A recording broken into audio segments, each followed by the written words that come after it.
Welcome to the Fear and Greed Business News Afternoon Report for Monday, the 9th of December 2024. I'm Sean Aylmer. Every afternoon, we've got the 5 stories that happened today that you need to know about. Story number 1, the S&P ASX 200 closed flat today. It was actually trading lower all day, then spiked right on 4 p.m. to finish at 8,243 points. By the close, the consumer discretionary stocks did best, while energy companies were among the worst. Not a great day for the big miners, with lower iron ore prices feeding through to their share prices. Fortescue Metals Group ended the day down more than 1%. Goodman Group did well, jumping nearly 4%. It was the best of the top 200 and is up 64% over the past year. Worst was Life 360. It tumbled 8%. Star Entertainment hit a new record low today, having given a trading update after markets closed on Friday. The update said the Queensland government will defer the suspension of the licence for the Star Gold Coast Casino to March 31 from the earlier deadline of December. The special manager's appointment to Star has also been extended to June 30. Sonic Healthcare today said it will buy a German lab group for $700 million.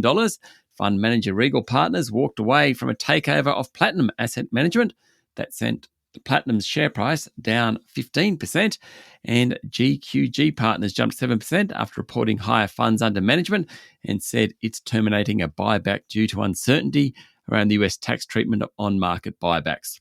Story number 2, Prime Minister Anthony Albanese and Nauru President David Adiang have signed a new treaty providing $100 million for the Nauru budget and $40 million to enhance policing, security, training and infrastructure over 5 years. As part of the deal, the Commonwealth Bank will provide banking support from next year after Bendigo Bank departs. Mr Albanese said the treaty underscores the commitment to strengthening Pacific relations, making the region stronger and safer.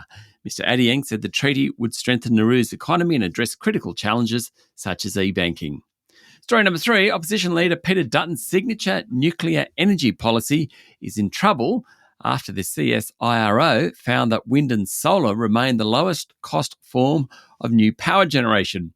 Mr Dutton's been pushing a policy, including 7 nuclear reactors across the country, to provide carbon-free electricity. The first is due to come online in the middle of the next decade, or at least that's what the opposition hopes.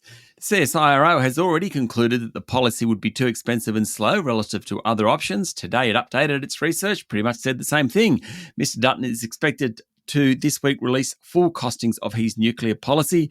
Today's report says the first large nuclear reactor could not produce electricity in Australia until 2040 at the earliest, and at a cost per unit of generation of between $145 and $238, well above renewables.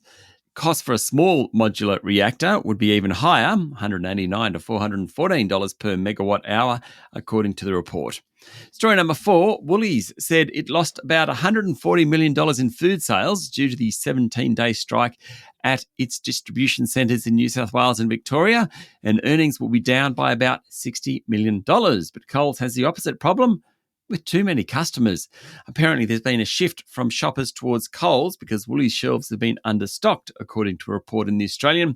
Coles has asked suppliers to ship more goods and has put on more people to handle the extra volumes. It's also opened more checkouts to deal with the higher demand.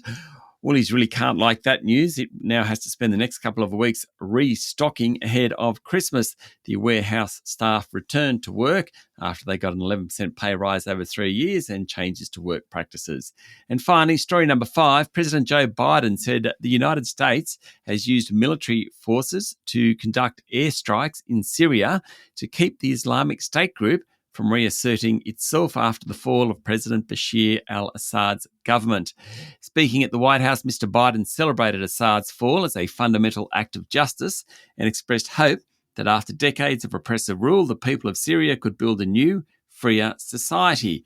But, according to the New York Times, he warned that it was also a moment of risk and uncertainty, and that his administration would strive in its final days to prevent terrorists from regaining traction. Meanwhile, ousted Syrian President Mr. Assad and his family have reportedly fled to Moscow, where the dictator's chief ally, Russian President Vladimir Putin, has given them asylum.